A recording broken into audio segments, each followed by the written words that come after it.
The City of Soundsville is the name of this podcast, and that's the introduction. I am one of your hosts, Shadow Streak. Some of you may know me from a little-known site. It's called YouTube. I have made videos on that website for the better part of, I don't know, more than 5 years at least, on Powerpuff Girls, particularly a variant of Powerpuff Girls that is not exactly looked upon positively by most of the fandom.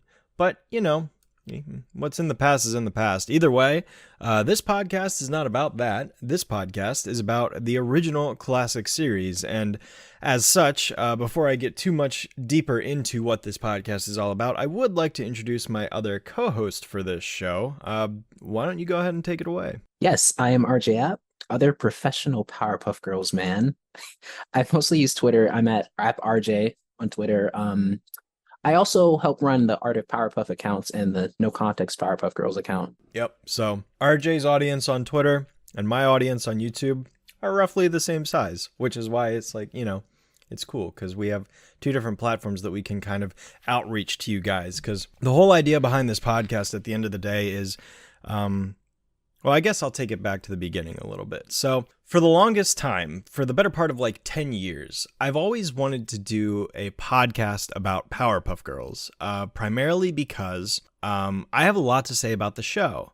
The problem is that for the longest time, I never knew anybody that was as diehard of a fan or as well-versed in kind of the behind the scenes and the technical aspects and the critiquing aspect of the show to really ever have anybody to bounce off of.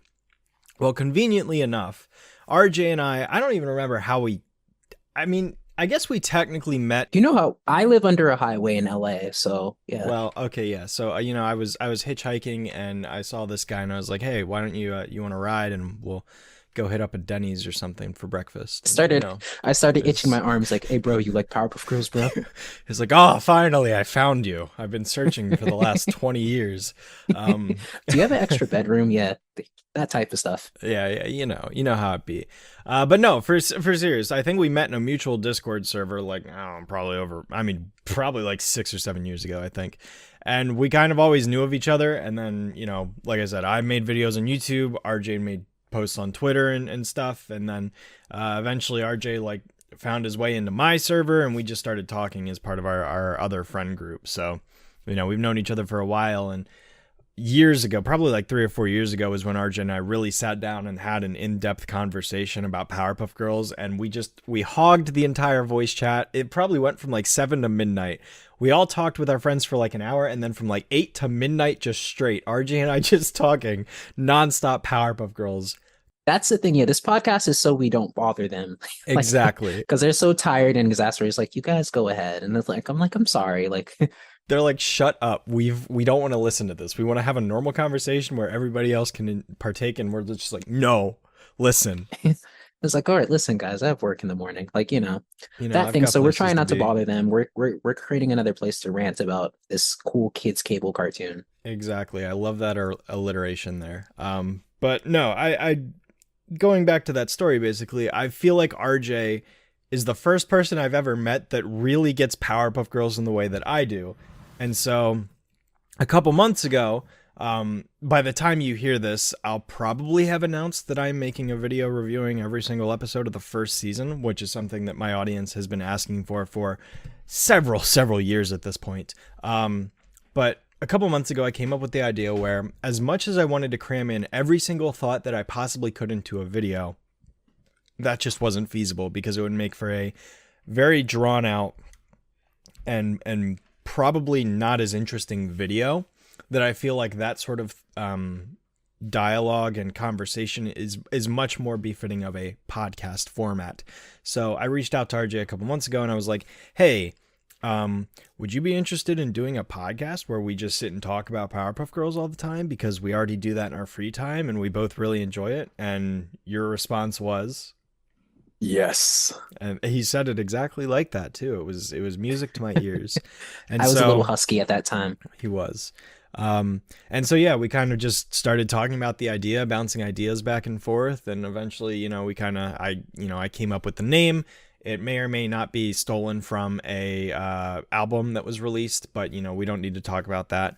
But I made the logo, the artwork, and then we kind of just started talking about how our structure was going to be in the format and all that. So, what you're currently listening to is technically episode 0 of our podcast. The reason for that is we're going to be covering all of the pre-episode 1 pilots that were made for the series by Craig and his various teams back before the show premiered in 1998. So Whoopass Stew, the original pilot, the 3 unfinished shorts, Meet Fuzzy Lumpkins, and Crime 101. They will all be covered here in this little kind of bonus episode here at the beginning of our show.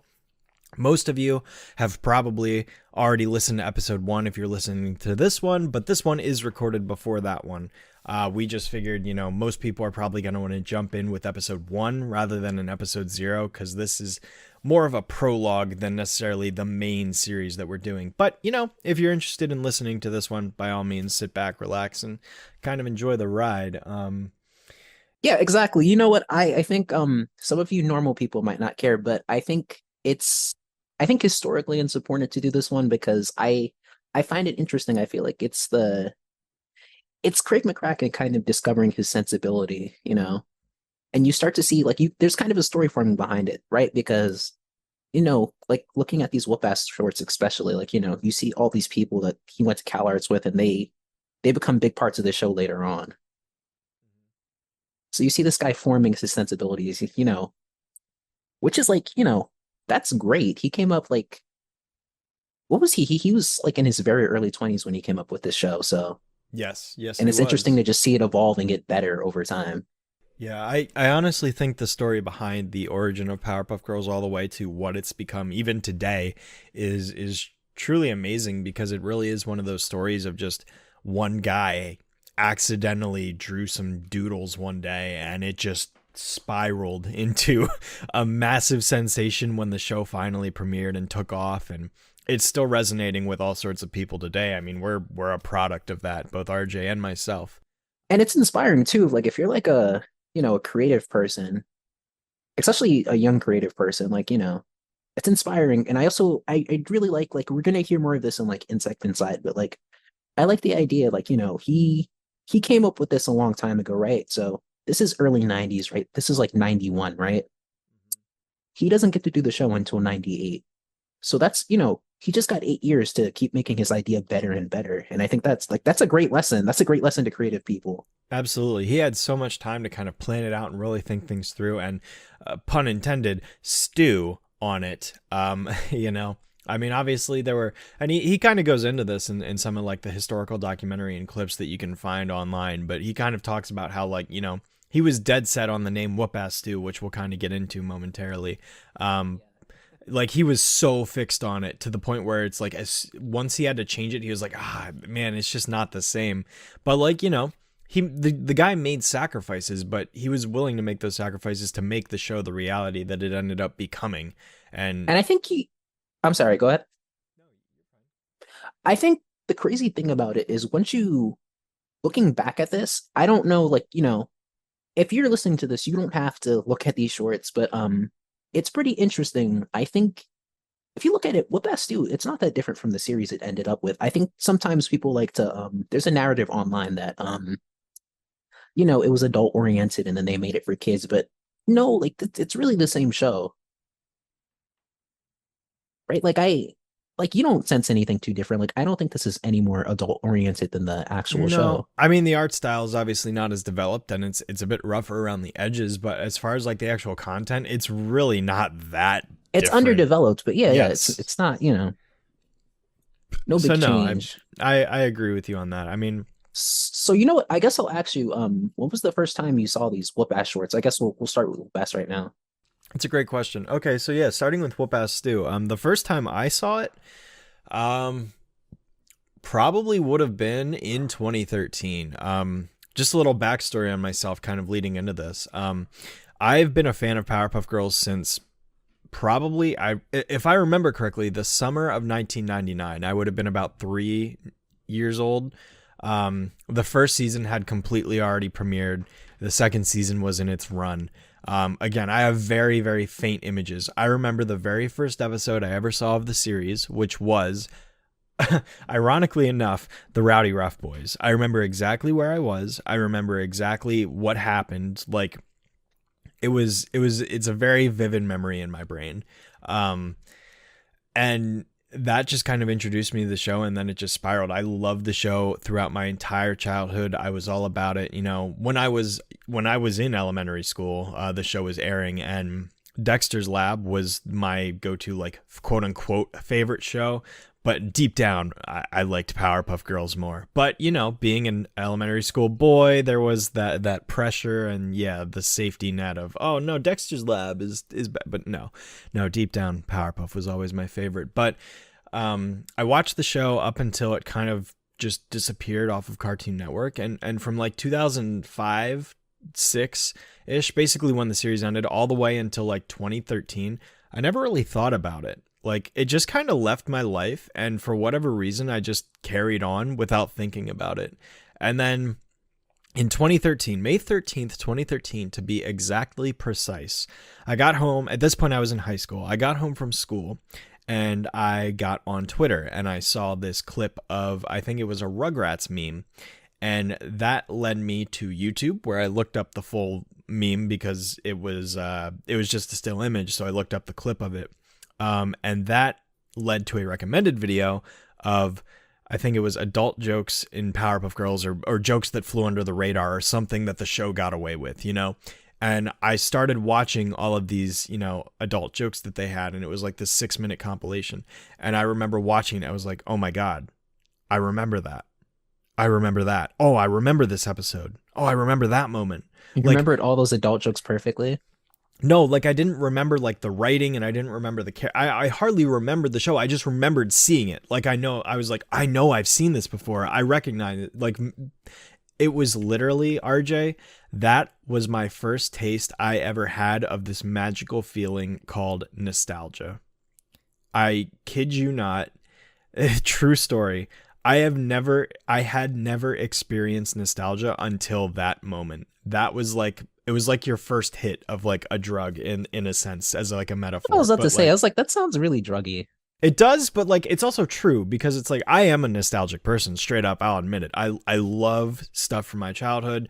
I still enjoy that stuff today. Whether it's Powerpuff Girls, or, you know, Sonic, or Lego, whatever. I never stopped being a kid. I might be in my late 20s at this point, but I don't care. I never stopped being a kid, and I love that stuff. And I'm probably going to love that stuff until the end of my life, whenever that happens. Because, late 20s, and where do you live, and where's your address again? Yes, and I think so. Yeah, okay. Yeah. So, you know, that, anyway, not to go into my whole backstory too much, but long story short, 2013, I got so into the show. Like, it was hands down the most I've ever been into the show. I've unfortunately never gotten back to that level, but I've also never abandoned the show since then. But I was all about it. I was crazy. I watched the entire show in like a month, and then as soon as I finished it, I watched it again. I remember I went on vacation to Disney with my family, and the entire trip, if we weren't at a theme park, I was in the hotel room watching Powerpuff Girls. I was just like, oh my God, I completely missed this show. And the thing Walt was turning in his grave. Well, and the thing is, yeah, I mean, I clearly had my priorities straight, with a competitor company. But either way, the thing with that experience is, unlike most other things, which, like Star Wars, Sonic, whatever, those things never left my life for a period of time. Once I was into Sonic, I've just never dropped it. Star Wars, I got into it and I've never dropped it. But Powerpuff Girls, like I mentioned, that one just sort of phased out, and then I came back to it later. And that's true for a lot of other Cartoon Network shows too, of course. So that was a rare experience for me, because I got to essentially experience the show for the first time again. Without, you know, like, that's not necessarily true. I had memories of stuff, but I didn't have the full experience especially from the perspective of somebody who was matured. Now, obviously, being a high schooler, I wasn't fully matured, but having the perspective of a high schooler compared to the perspective of an elementary schooler, that is a big leap in perception of the world and knowledge and maturity and all of that stuff. So the show is completely different to 6-year-old me than it was to what I would have been 16, 17-year-old me, especially compared to now in my late 20s, where it's like the show has a completely different perspective to me now. And that's one of my absolute favorite attributes of the entire series, is the fact that no matter what age you are, it has something for you. And I'm continuing to, as I get older and as I age, appreciate the show more and more from these different perspectives in my life and where I'm at and how I perceive the show based on where I am and what I know and, you know, my own maturity. But And you know anyway, what? I think like they're shows for kids like, you know, that you like a lot as a kid and then you grow out of them. And you know, that's totally fine too, right? Because I would say like something like, you know, I liked Rugrats. I know a lot of parents like Rugrats too, but like for the most part, I don't think that show as much. It's written exclusively for kids a little bit more. And I would say as you grow up, you know, you might like it for nostalgia, but I don't connect to it in the same way. This show is a little different. I think this show is really like, you know, shows like this, there's like Adventure Time, SpongeBob. Those shows are just like made by cartoonists just trying to like, you know, it's not a kids network, but they're just, you know, they're creating like, you making know, their something idea of for a good them. cartoon. For them, exactly. That's You the know? idea I always got, especially with classic SpongeBob. That is 100% Steven Hillenburg's vision. He was making a show for him and his team, of course. You know, I totally get that when I watch classic SpongeBob before he left. Same thing with Adventure Time. I'm not a big Adventure Time fan, but I've seen episodes of it, and it's like I totally see this is creator driven. This is 100% somebody's vision Totally. that they are bringing to life. I adore shows like that. Samurai Jack So is kind that's of a great another go-to for that. that's a great hook you landed on. So yeah, basically like all ages creator driven animation. That's what we like. I guess yeah, I'll go into my history, I guess. Basically, you know, this is a very boring way to get into the show, but like I'm a little younger than Shadow, right? So like when the show was on, I don't really I have no memory of that. And I don't think I wasn't early childhood, I don't think I was really into Cartoon Network that much. So like I just missed out when it was on. When it was on, you know, it was on, but like I missed out on that. And I think at some point I got really into Dexter's Lab because Dexter's Lab is amazing and great. And at some point, you know, I think a few family members of mine, they like we were finding something to watch. Is like, oh, like why don't we do Powerpuff? And you know, I found out the reason I watched Powerpuff in the first place is because I saw Gendy's name on it, I saw Craig's name on it, and I knew they were from Dexter because I'm the type of dork, you know, who watched the credits and stuff. So I was just like, okay, so I trust this. This show has credibility, and you know, I got into it. I loved it. It's a little boring because I'm pretty sure the first one I watched was Insect Inside, which is the first episode, and I didn't drop it. So since I was like, I guess since I was maybe 9, I guess I got into it, and like I just never dropped the show. And it's one of those shows, yeah, you're into it as a kid, but like that's one of the shows I just kept coming back to, and like you just see episodes, and I was just like, you know what, like this is really good, you know? It is way better than it ever needed to be, is Yeah. the And thing. I guess that's what I meant. Whoopass, right. I guess I saw the Whoopass shorts. The Whoopass shorts, I saw it, you know, very generically. I saw it when they released that amazing 10th anniversary set. So, you know, I saw those shorts and you know, pretty interesting. It was interesting to see historically. Yeah, I guess I never actually answered that question. I kind of did indirectly. So basically, yeah, my exposure to it was back in 2013 when I was on an all-time high and I was like Powerpuff everything. After I finished the show for the second time, I got very much into the behind the scenes, and go figure, Powerpuff Girls is exactly how I got into the voice actors as well.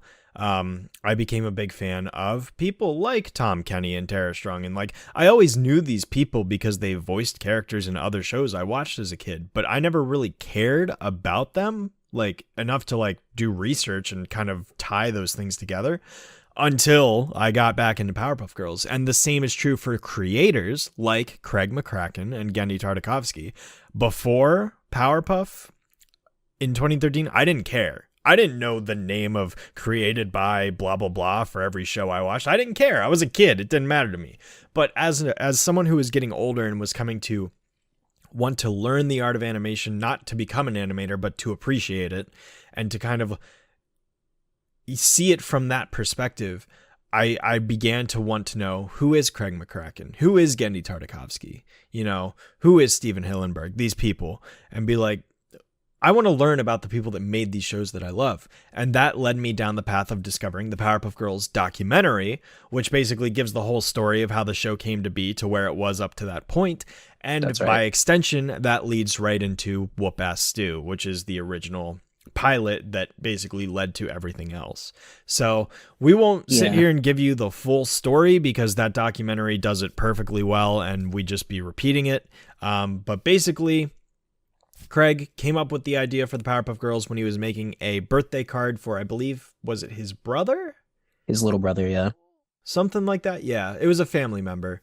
And he drew the girls, and then the design he came up with just sort of stuck with him. And yeah, what he was doing, they're Margaret Keane paintings, which are like, you could look that up real quick. Like Margaret Keane paintings, like they're kind of, Craig always says they're kind of tacky and disgusting. Like, it's not really respectful. They're kind of parodies of them because they are slightly trashy, but just big portraits of like kids with big eyes. They're kind of creepy looking unintentionally.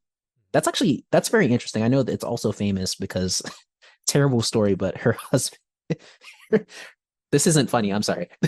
Okay. I'm so sorry. Her husband took credit for her work for a long time, and then I think there was this whole case where he had to prove that he had to prove that he could draw exactly, he had to prove that he could paint it. He just couldn't do it, which I think that's hilarious. Yeah, it's hysterical. That's a Looney Tunes ending. I love that. Yeah. And history was saved, but just like the day. Just like the day was saved too. And Yep.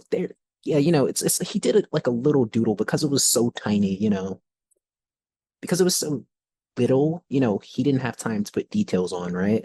Which I actually think that's a pretty good character design tip, right? Like, well, that's one of Craig's strengths. That's always been one of his strengths is character yeah, design. he's a great 100%. character design. He's one of the best actually. But yes, 100%. He's just has an amazing ability to create these like naturally appealing, iconic looking characters. But there's an interesting, I'm so sorry, I forgot the name of this website. I think there's some design website. I will try to post it in some link below the show, but there's this article where he talks about design a lot. Craig is really into comics, really, because like that's what Craig would say. He initially wanted to be a comic strip artist, and then he got more into filmmaking. But a lot of his sensibilities do go in that graphic direction. But but he drew these characters very tiny, right? So they didn't have fingers. They didn't really have fingers. No noses. And he just said, you know what? This is perfect. When I draw them bigger, I'm not going to mess this up. I'm not going to mess with this thing. Yeah, and the design sort of just stuck with him. And then eventually he came up with this idea of what if they were superheroes? What if they had superpowers? What if they fought villains? And that eventually, again, we're not going to give you the whole rundown, but it eventually led to Whoopass Stew, which is the first piece we're going to be what happened about. was he created a few short films. There was these films called No Neck Joe, if you saw those. It's really mean short about a kid who doesn't have a neck, and they just bully him, and that's pretty much it. Yep. No Neck Joe, it's such a cute design. He just gets bullied all the time. But he needed to create another short. He wanted to create a superhero film this time, right? And there was this thing. I don't know if this was part of Liquid Animation, but it was on MTV. It was called Stevie Washington, the Angry Youth. And there's just these very cool, fast moving action shorts. They have cool music going on to them, by Joe Horn, very cool. They're on MTV in the early 90s, maybe late 80s. So Craig kind of looked at that and he's just like, I want to do a superhero film like that. So he had that drawing. He had that drawing with the little girls, and he's just like, oh, these are my superheroes. Because he initially had this Mexican wrestler dude he was working on as the character for that film, and he was just like, you know what? No, this has more impact. So, nobody, like a Mexican wrestler, okay, but you want something that has impact. Yeah, nobody would expect three little girls to be these superheroes fighting big bad guys and monsters and And stuff. that's the concept. Like they're Sanrio looking, so like it's basically like Hello Kitty, like putting Hello Kitty in like a Marvel comic and like seeing her fight. Like that's Fighting Venom, yeah, like literally, yeah, that's yeah. it's such a brilliant idea for a show. It truly is. Yeah, so he put, and I think he finally figured out, like these are my characters.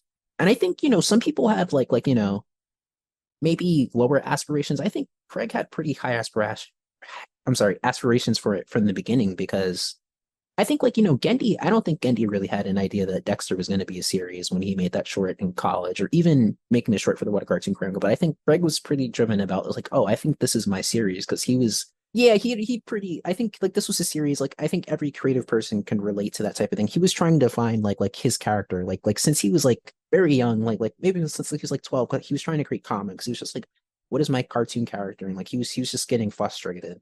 Then it took him till when he got into college in his early 20s to create those characters. And then he was just like, this is my thing.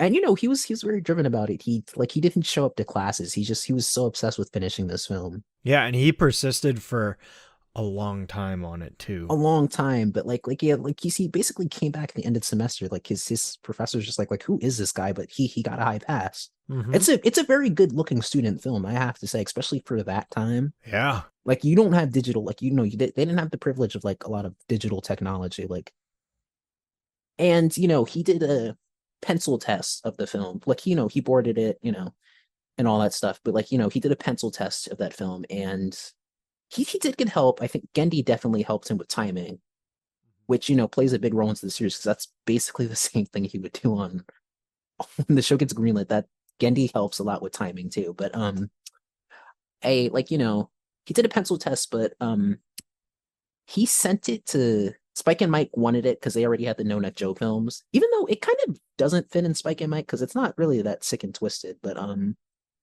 they did like they paid to have it colored basically. So it was by Bardell Animation, which I'm pretty sure they're still doing stuff.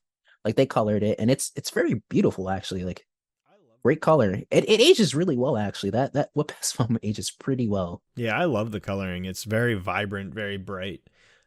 The backgrounds are also really like it's like they're very like they're basic, but they work for what it It's needs to yeah, be. it's good color, even though I know Craig probably cringes at some of this stuff because I know there's a commentary on one of the DVDs where he's just like there's like an orange sun and something. He's just like, oh, like that looks terrible. And it's just like Yeah, but I mean, to be honest though, I get it because like he's in his early 20s, you know? yeah, everybody's their worst critic too. Like if you look back on your old work and you don't see flaws in it, in my philosophy, all You that means is suck. you haven't improved.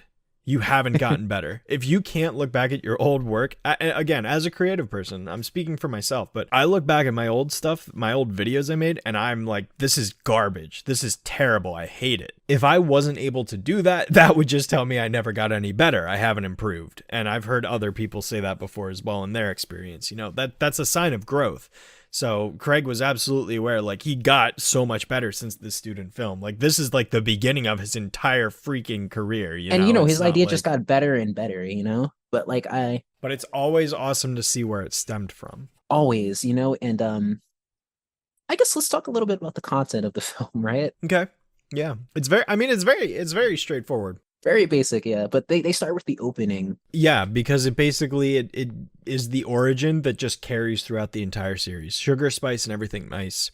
And can of whoop ass instead of Kind of chemical X. which I do agree. That's a very clean concept, I think. Yeah. Because if you're saying, and because yeah, that origin Cannibal Bass is a little cleaner than Chemical X, but Chemical X is cool too. But yeah, basically what he's doing is it's basically like, the Batman opening from the 60s, which is a huge influence on this show too.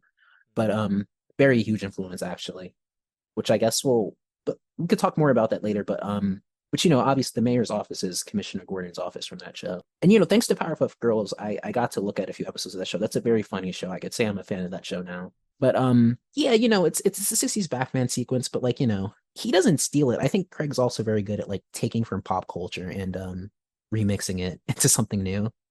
Because like a lot of this show is just like remixed pop culture.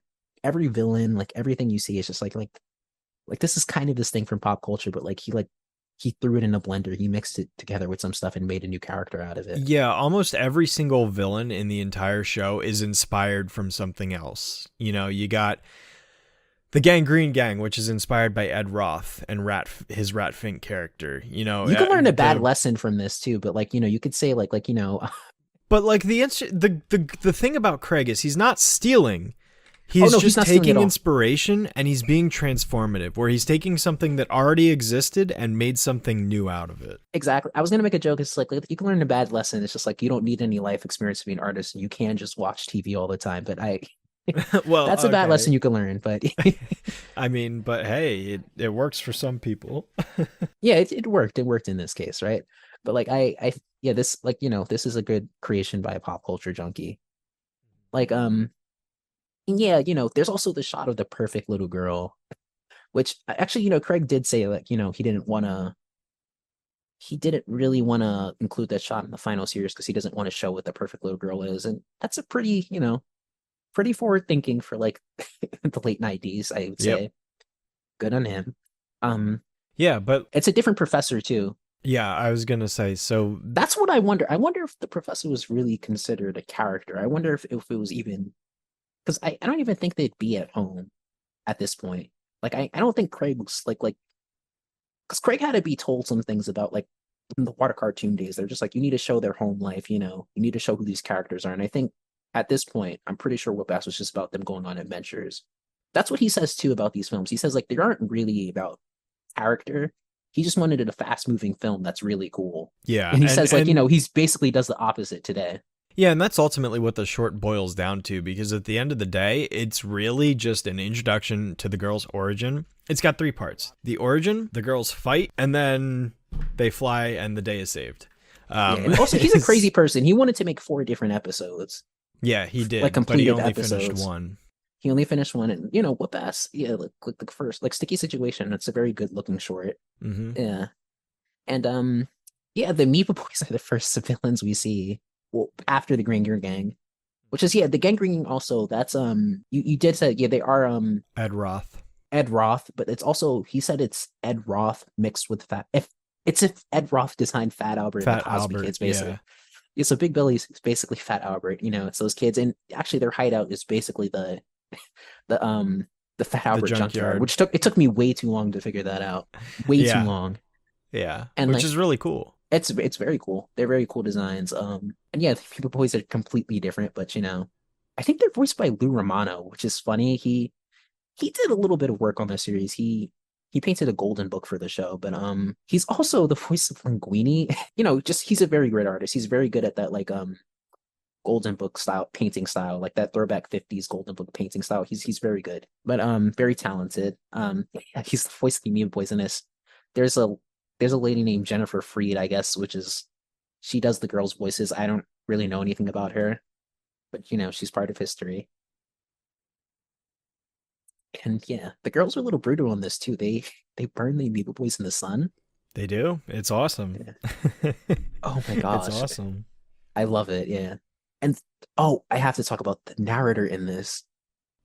You mean dude, Craig himself? Craig himself, dude. Like these narrators, like the narrator in this, like I was so dead listening to some of these because that narrator voice is amazing. Yeah, no, I dig it. It's definitely cool that like Craig himself is because Craig never really.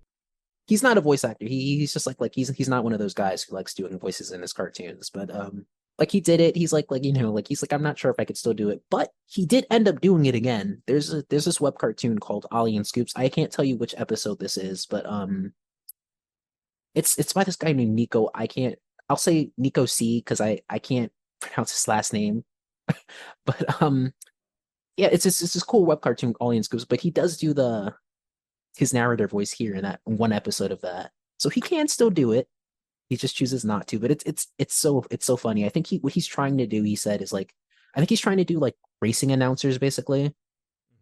Like he said he's trying to be like the Sunday guy. Like it's Monster Truck Rally. Yeah. Kind of like that joke in The Simpsons, yeah, like like like dead or in jail, or if you're in jail, break out, that type of stuff. But like it's so hilarious. Yeah. Do you have anything else to say about I don't have a lot more to say. I mean, it is like it's only a couple minutes long, so it's not super deep Right. or anything. But We also dissected way more than we needed to from it. yeah, but like it does serve as like again, but it's the first glimpse. It's the first look of what the show would eventually become, and it's And great the because first it attempt at an idea. Yeah. yeah, and it's great because it has like all of the ingredients are there. I mean, you know, you have the origin, the concept of like the nursery rhyme, right?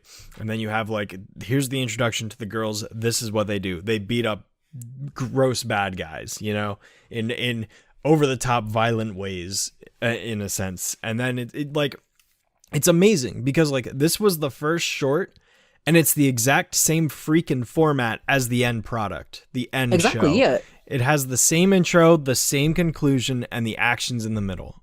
And that's why it's a great idea too, because like you like seeing this short, like at that time, I think this was a pretty original idea, to be honest. And I think you know what? Randy Myers, who's also ends up as a timing director by like season two, he said, I think he might have been in the same class as Craig, and I think one of the animation instructors, he looked at it and he's just like, you know what? Like this is great. Like, like this is like this is original, which is like that's a really rare thing to make something that's original.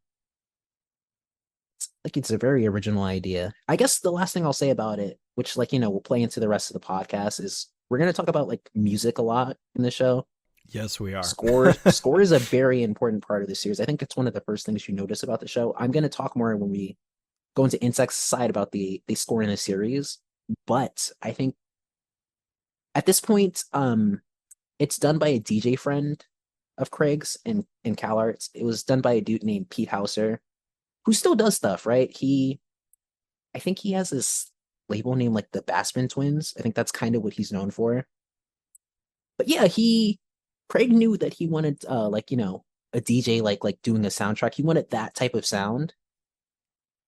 And it's kind of like, something you don't hear in cartoons. It's not generic cartoon score. And I guess he was a little inspired by like, the feel of the Stephen Washington shorts, but or Stephen Zoya shorts, but he definitely wanted that sound. So like I think like it's pretty cool score that he does for this. Yeah, definitely. Pretty And like badass, RJ yeah. said, we're 100% we're going to be going in the background music a lot, especially in season 1. But for those who don't know, we are going to be very big James Venable fanboys. But we'll get there when we get there. We're not there yet. So He's the best ever. Yeah, so he we can really talk about is. the second film now. Yeah, so well, okay, so kind of giving context. So like we mentioned, there were originally 4 shorts that Craig wanted to make. Unfortunately, one ever got finished, but the other 3 are Whoopass A Go-Go, Monkey See Doggy Do, and Monster Trouble. So let's start with Whoopass A Go-Go because I believe that's technically the second one, Yeah, which yeah. is the episode in air quotes. It's the one where the girls race him. So it's the first introduction to the villain him, Who's the which is devil my at this point? personal, yes, he was just the devil, but my personal favorite villain of the entire series. Or me. How dare you?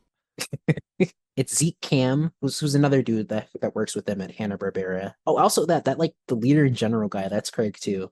Craig has a few voices in him. He just doesn't want to do it. Gendy's the racing announcer in this. I was gonna point that out. Gendy has a voice cameo, which is very, very rare. Was that noticeable to you? No, it's like I had to see the credits to Yeah, I had to see realize the it was credits, him. yeah. These guys have some voices in them. They do, but it's also very rare for them to ever appear in something with a voice. I think so. Zeke Cam is glad that he didn't that he didn't do him's voice, because yeah, that would have ripped up his throat. But but yeah, it's basically, short, the girls are given, leader in general gives them the keys to the world, not the mayor yet. And then the devil wants it. And they race for it. They and race for it's it. really That's literally cool. what they say. It's really cool because this mini-sode basically served as the inspiration for what would eventually go on to be the 10th anniversary special of the Powerpuff Girls rule, because we'll be covering that episode very, very, very far into the future, but the whole key to the world idea is basically the premise of that episode. And him rides a motorbike just like the devil does in this short. So like, there's a lot of homages in that 10th anniversary special to this episode. It's really impressive that he managed to kind of bring it full circle, because we'll get into the next two in a second. But this one was always kind of the one that never led anywhere in the actual show until that 10th anniversary special. Right, yeah. And also, yeah, that's the thing. Everyone after Sticky Situation, like, it's basically reused in some form in the actual show. Yep. Except this one until the 10th anniversary. Yeah, it takes a while for this one to show up, but eventually it does show up, and it's pretty cool. It's pretty, you just have that. You have that Pete Hauser soundtrack, like, the soundtrack's just like blaring, and it's just like a race. It's pretty much like it's not really a dialogue driven cartoon. Yeah, I love so much hearing that narrative. There's like, go get them, girls. Yeah. Yeah, it's good stuff. It's hilarious, dude. I remember when I first got the DVD, I watched with my friends. We just laughed so hard at that voice. Like I thought that was so amazing. I think what, I'm not to give these people ideas. I think they should have an episode if they end up making more episodes. I think they should have an episode where like the narrator meets the old race announcer narrator. Oh my god, they should that'd be really cool. But I don't think that'll really classy, ever giving them happen. ideas. Yeah, this is really classy. But yeah. So going into the next special, that is Monkey See Doggy Do, which shares the exact same title as one of the first episodes of the series, and is basically the exact same concept, but before the actual episode. So basically there's an evil chimpanzee known as Mojo Jojo, voiced by Rob Renzetti, creator of My Life as a Teenage Robot. And it sounds nothing like Mojo's final voice, but I love it. Now I'll turn the world into dogs. The funniest thing, that's basically what short, it sounds like. What sticks with me in the short is like seeing like the girl dogs are chasing him, and he's just like, help me, and it's kind of shitty. That's what's, what the funnier ones are, like the third and fourth one, because they're unfinished, so they're kind of slightly shitty. Yeah, they're very like, rough draft feeling. They're rough, and like they're just very they're supposed to be funny also, but like, let's talk about the fact that the Anubis dog head is actually just like a decapitated dog head in a freaking jar. It's not even called the Anubis. It's just it's just a dog head, and like the little boy who has a gun in his hand for some... Yeah, it's something. I love his voice too. He's just like, they'll beat him up. Yeah. He says, go get him, Whoopass dogs. Go get him, Whoopass dogs. Yeah, it's it's pretty funny, but nothing impressive, and it does not compare to the final episode. It doesn't. I'll never forget it though.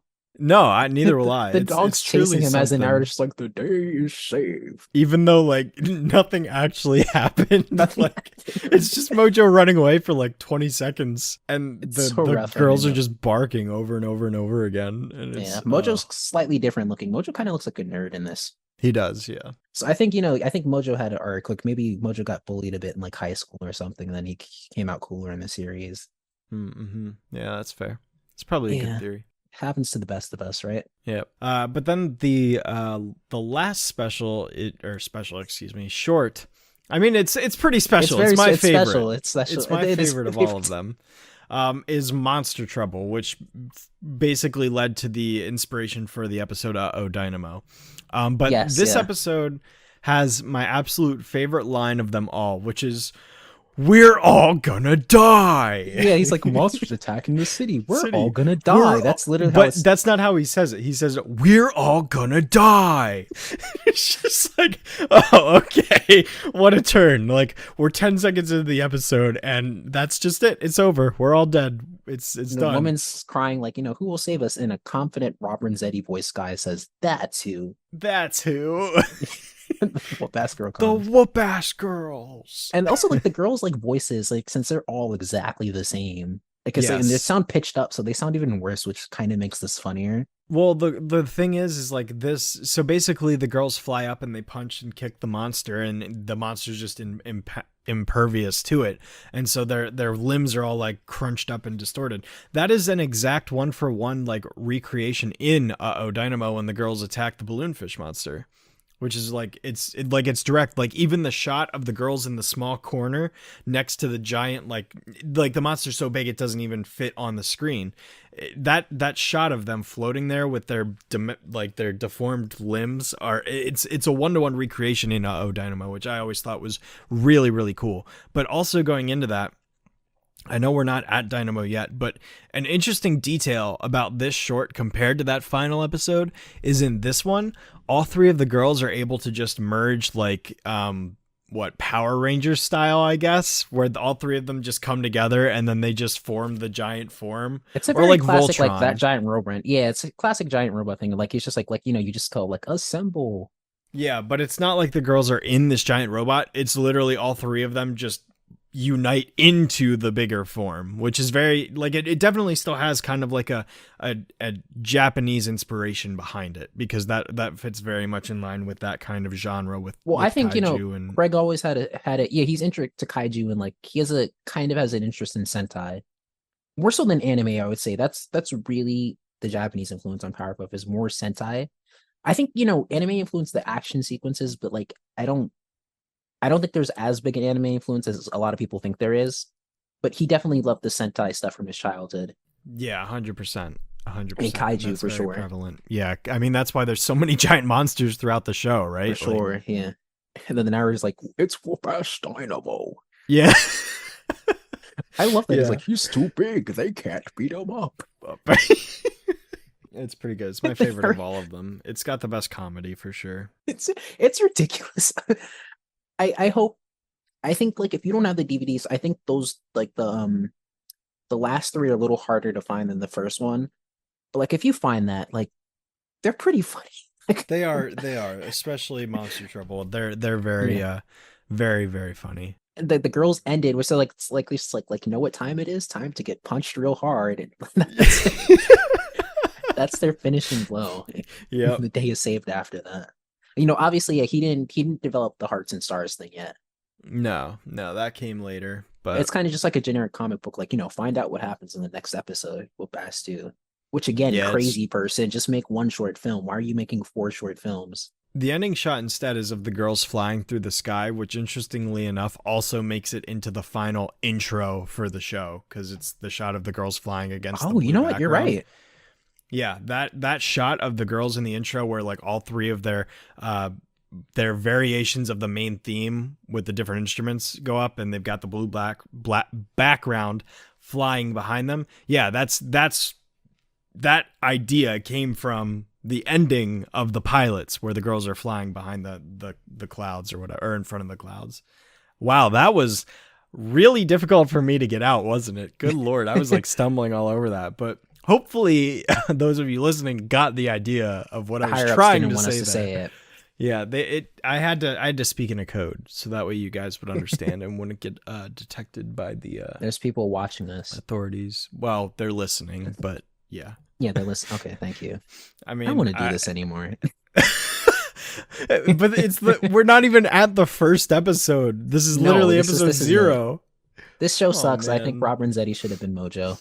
Oh man. Well, there you have it, folks. That's it. We'll see you never. Yeah. So after those 4 shorts, basically Craig went to work for Hanna-Barbera, and he had the opportunity to create a full-blown pilot. Well, yeah, actually, but even before that, again, Craig was very driven. So, right, he got I think how he got a job at Hanna-Barbera, he got, I think Paul Rudish was on Two Stupid Dogs, or no.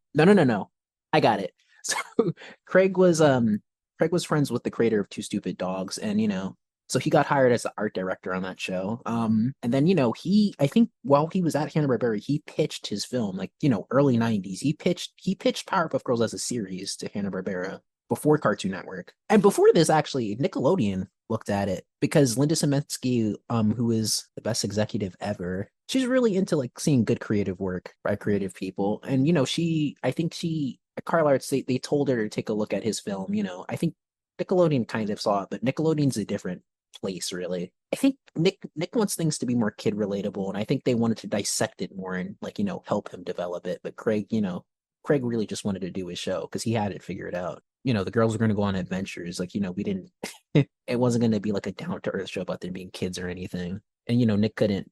Nobody needed Nick to build it into something else. But he did pitch it to Hanna-Barbera, like, and they were interested in it, right? They're just like, like, we like this. We want to do something with this. Fred Siebert liked it, who's the president of Hanna-Barbera at that time. Like, before they can make a decision on that, they decided they were going to do a shorts program. So they're just like, what, Craig, we'll just give you a short. So he immediately got a shot. And I think most people did have to pitch a storyboard. Like, I think Gendy, he showed them their student film, but they say, like, create a board for us. And, they really wanted to promote this. Like, they wanted a lot of applicants. They're just like, show us your ideas, And they, at this point, had a big idea that Powerpuff was going to be first. A lot of people internally thought Powerpuff was going to be first. Like, even Gendy would say, it was like, oh, we all thought Powerpuff was going to get greenlit. My favorite shorts aren't even my favorite series, because my favorite series is Powerpuff and Dexter. But my favorite, I think, that cow and chicken short is that's a really strong short. I think the courage short is great. I think too. Just really strong. Like, those directors kind of already had an idea of what they were doing. They're really strong. So, like, if you're gonna look at any shorts from those programs, I think those are great. Yeah, yeah. So, what's interesting about Meat Fuzzy Lumpkins actually is my first time watching this one was actually through the Space Ghost Coast to Coast episode, because there was an episode of Space Ghost Coast to Coast that aired on Adult Swim way back in the mid 90s that basically served as kind of like another exposure to the What a Cartoon shorts that Cartoon Network was making at the time. And so it was really cool because, again, tying into the whole behind the scenes thing, for that episode of Space Ghost, Cartoon Network got a bunch of the creators of the pilots, like Craig and Van Partible for Johnny Bravo and Gendy for Dexter. And there were like 2 other people that their shows didn't end up getting picked up. But it basically led to this full-on like interview type thing where Space Ghost interviewed each of the pilot creators about who they were and what show they were making and whatnot. And Craig's bits were absolutely the funniest. Yeah, there's a raw interview on the DVD too. Like, I think Craig Yeah. was like very willing to play ball with that interview, the Space Yep, Ghost and type of he interview. He definitely played ball, and I think Powerpuff was going to win that anyway. But Yeah. Yeah, but that was kind of my first exposure to it because I didn't get into the show till after it had already been airing for almost a year. So I never saw What a Cartoon. I wasn't that's the even thing born about these yet. pilots too, is like we kind of have to like I guess seeing the appeal of it, like because like I guess we've seen this series, so like these don't really hold up in comparison to the series. And I think most people would say that, but like, you also kind of have to rewind and kind of see it from their perspective, because there were no other episodes of the series at this point, right? There was this first, because like, there was an interest in the shorts, which I guess we'll talk about a little bit after the short. Yeah, so basically the episode follows the Powerpuff Girls have had their name changed at this point. Basically enter a competition at the local Townsville Mall against Fuzzy Lumpkins for, I believe it was jam that they were basically making, and they won this contest. And Fuzzy Lumpkins gets angry that he lost. So what does he do? The most logical thing. He gets his meat gun and he turns everybody and everything into meat. He runs around logically, and he just blasts everyone with his blunderbuss that turns things into meat. And then, of course, the Powerpuff Girls have to go save the day and stop him from doing that. In the special, the girls have been recast to almost the cast that would be in the final show. We had Kathy Cavadini as Blossom. Jim Cummings was Fuzzy Lumpkins, I forgot to mention, great. which also carried into the end series. I believe it was Kath Soucie was Kath Bubbles. Soucie, yeah. Yeah, Kath Soucie is Bubbles. Kath Soucie, she's Dexter's mom. She was Lil in Rugrats. Basically, every cartoon in the 90s, she was very prominent. She was very prominent before a lot of the people that would become more prominent after Powerpuff Girls. Yeah, and also like I think this was like the casting like of Kathy, like these are 3 very obvious casting choices. Actually, I think like they're very obvious casting choice, because like the casting, you just get all the people who are great at little kids' voices in animation, right?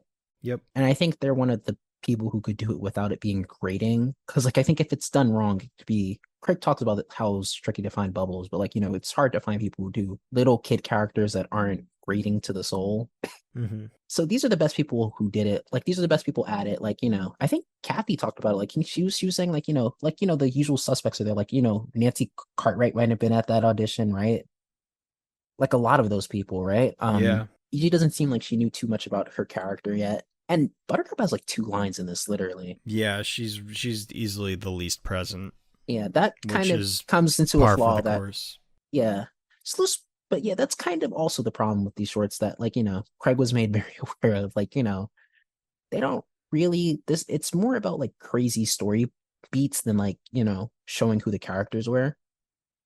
And I think that's one of the reasons it got greenlit last, I think, because like, the other shorts I went to series, right? Dexter and Dee Dee, you immediately understand that relationship, right? That's your takeaway from that short. Right? Like Cow and Chicken, same thing. That's your takeaway from that short. Johnny Bravo, you know who that guy is. Like I think Craig knew what the characters were. They could say like, like, oh, like he didn't develop the characters yet. I think he had them developed, but I think he just wasn't interested in developing in them. I think he just like he was more interested in crazy ideas. He just wanted them to go on crazy adventures, right? And he kind of says he accidentally created like a like a season 3 episode by accident, meaning he didn't like walk the audience through who the characters were.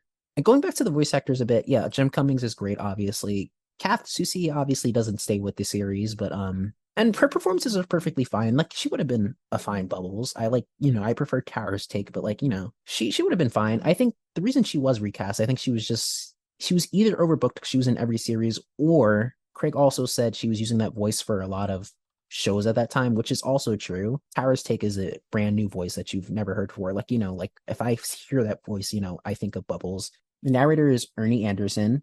Yep. The voice of was it ABC, I believe? Yeah, that's like Yeah, it was later ABC. later in his career, he was known as the announcer for ABC. Mm-hmm. Yeah, he was Goulardi was the name. But he was just this announcer voice that was like pretty well known. He unfortunately passed, which is why he couldn't do the series. He passed like Mm-hmm. 97. 97, yeah. So like right before the The year series got picked before it up. Yeah. premiered. Yeah. Yeah. Like I'm glad, Tom is the announcer, but also, oh, this there's a different mayor in these shorts too, right? Correct. Yes. Not my Completely mayor. different. Yeah. Yeah, who is that guy? Screw that guy. I don't. Oh my god. That's why he was turned into meat, because that guy is not the mayor. He's not. He was an imposter. Yeah, you're not the mayor. Like, come on. A fake mayor. Yeah. I mean, he has a funny little cartoon voice, but like, that's not the mayor. I mean, what did you think about this short? I like it. It's probably my favorite. It's probably my favorite thing out of everything pre, season 1. I would say I like it better than Crime 101, which we'll talk Yeah, about I in a do minute. too.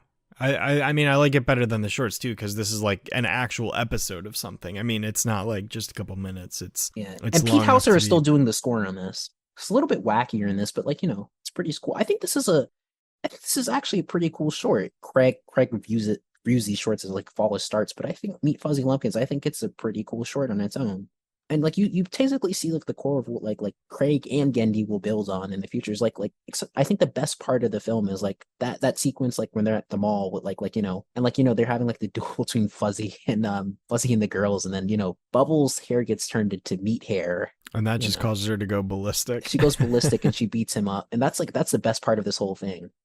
Mm-hmm. And I think that's great. Like you've never seen that before, right? It's like this Hanna-Barbera design. It's not like the show's look isn't completely there yet, but you haven't seen that before. You haven't seen like a full blown like cinematic, somewhat anime inspired like action sequence and like the Hanna-Barbera style. That's one of the coolest things about this show. Like you've never seen that before. No, and it's great because again the coloring's awesome. I love the designs like across the board. It's super. It's great to see what the Powerpuff Girls was with like a budget put into it. Like it's obviously not super high budget, but there was clearly funding put into this, and And it's also short, so you get more time to like yeah.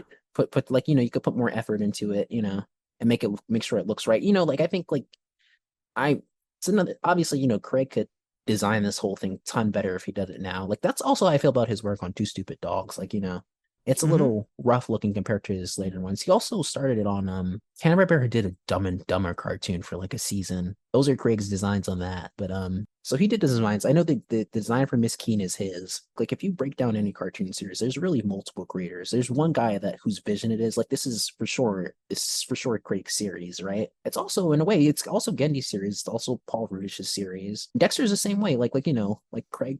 A lot of that show is Craig's. Like Dexter's like the way the designs are by like the end of the original run on Dexter's is basically Craig's. Like it's Rob Renzetti's show. It's Paul Rudish's show. Like it's a mixture of these sensibilities. Yeah, yeah. There you go. So I mean, that just shows how much like the network was really trying. Like they were trying to push it. Yeah, they were pushing it. Yeah. They did a promotional event in some place. Like it was kind of like this like movie night type thing. Like they had a big screen and it was like at a pool of like night. Mm-hmm. They had the shorts playing. They focus tested it. I should we talk about the focus testing now, or do you want to do that after Crime 101?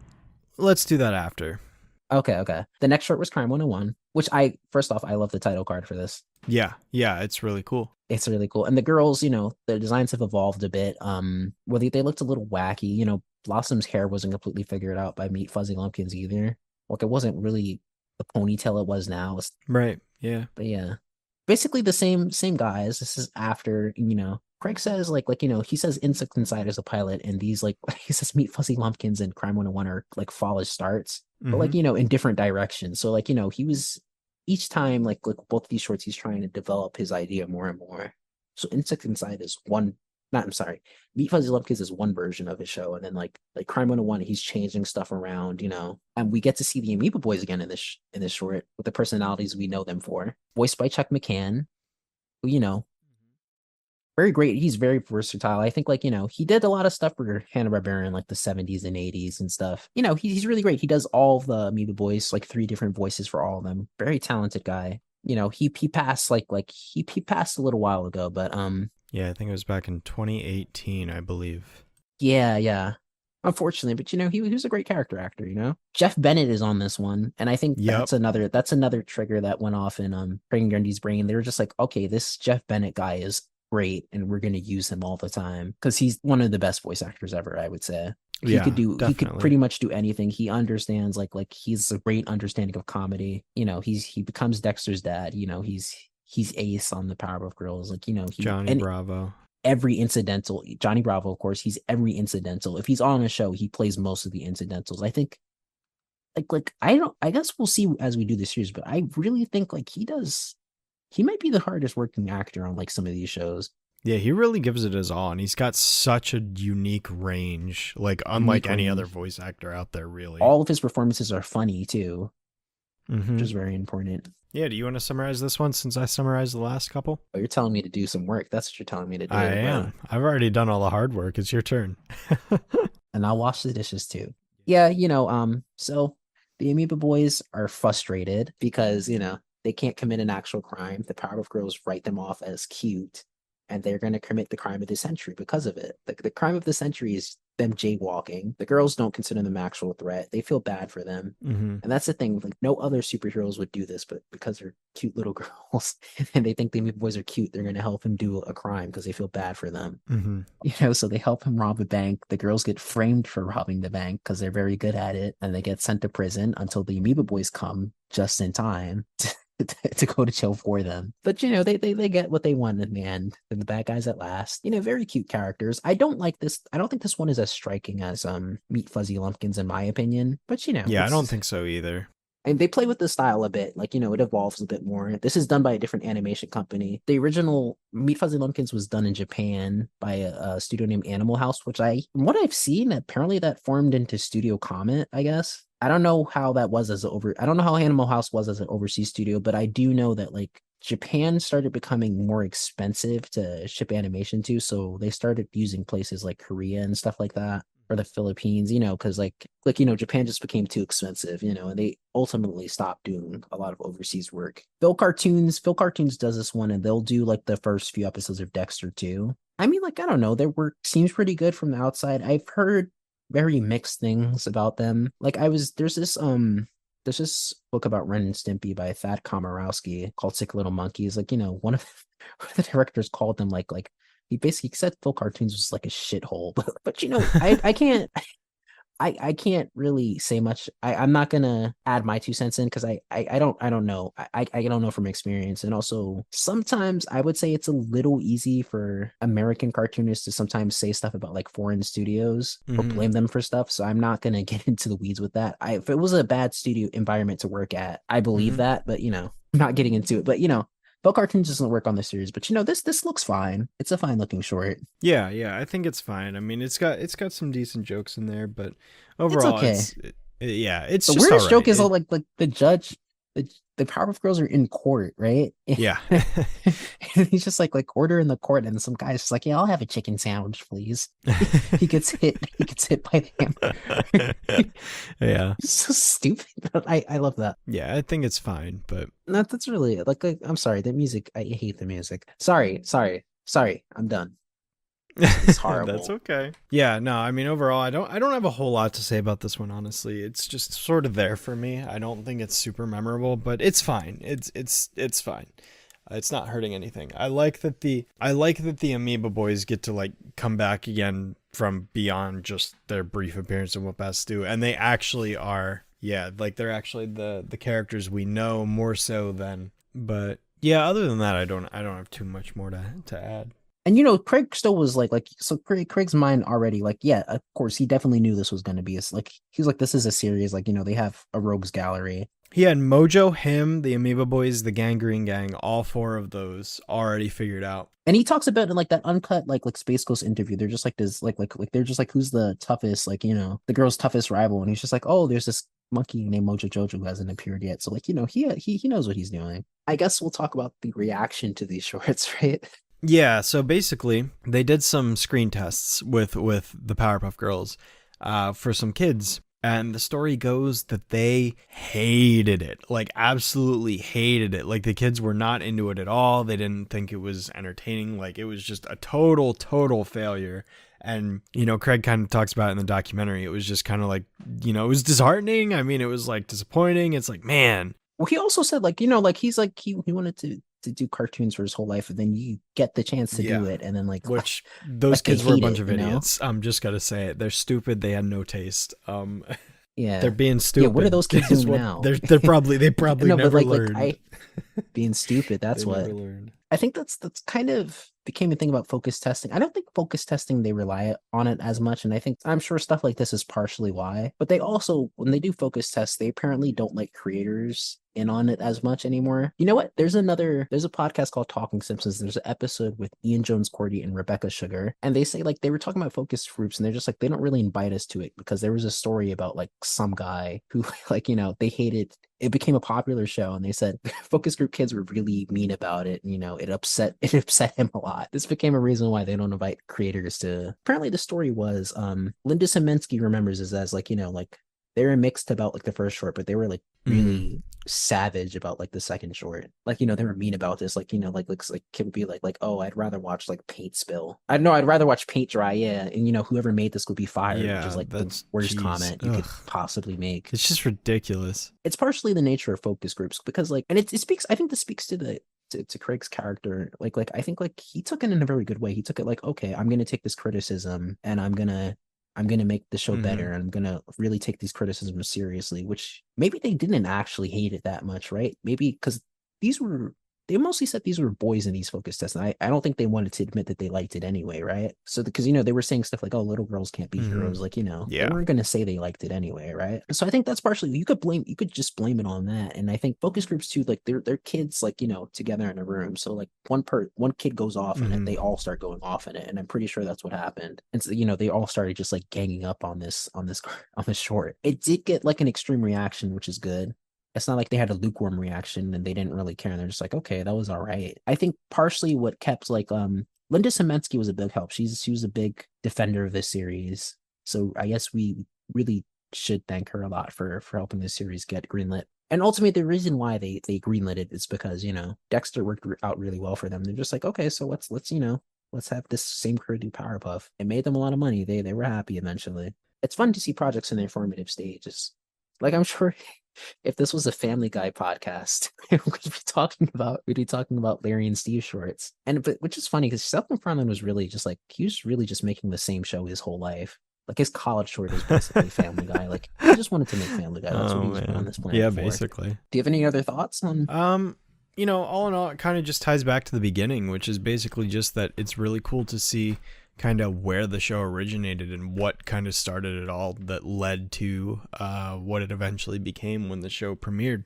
It's really cool being able to kind of look back at these shorts and the fact that there are so many of them to kind of represent various points in the development history of it that I think is really cool. I really enjoy that a lot. But yeah, ultimately, I mean, I'm not going back to these nearly as much as I am the main series.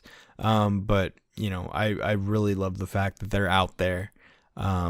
Yeah, the What a Cartoon shorts, like, they don't compete. I'm not even putting Whoopass in that category, but like they don't compete with the series to me, unless you're delusional and you love the pilot so much that, and your opinion is wrong and, Yeah, that kind of concludes all of our thoughts then. So yeah, just as a reminder to those of you that are still listening this far in, like we kind of mentioned at the beginning, you can find us at our various socials that we provided. Again, I'm primarily on YouTube at Shadow Streak, although I don't make too many videos anymore. But I did just release my full-blown review of the entire first season. I do recommend you stick around for the rest of this podcast because we will both be going into way more depth than I even get into in that video. But yeah, if you like what you hear, feel free to give me a follow over there, and continue supporting with future episodes. Yes. And I guess, yes, I'm RJ App again. You can find me at RJ App on Twitter. I also run No Context PPG, Art of Powerpuff, So, you can check me out on those. I'm not really active on YouTube or anything. Well, there you go. I'm also a cartoon dog. He's a cartoon dog. So, there you go. End of discussion. Yeah, so, next time we'll be talking about Insecticide. They've probably heard that first. So next time we'll actually be talking about the episodes Monkey See, Doggy Do, and Mommy Fearest. But, Next time, something you care about, yeah. Yes, exactly. So thanks for listening. If you were listening this far in, we appreciate your time. Hope you enjoyed. Continue to check out future episodes as they come out. And I'm sure within a certain period of time, we'll have a more standard outro. But until then, thank you guys for listening, and catch the next episode. They'll never tell. Oh, well, so, once again, the day is saved. Thanks to the Powerpuff Girls.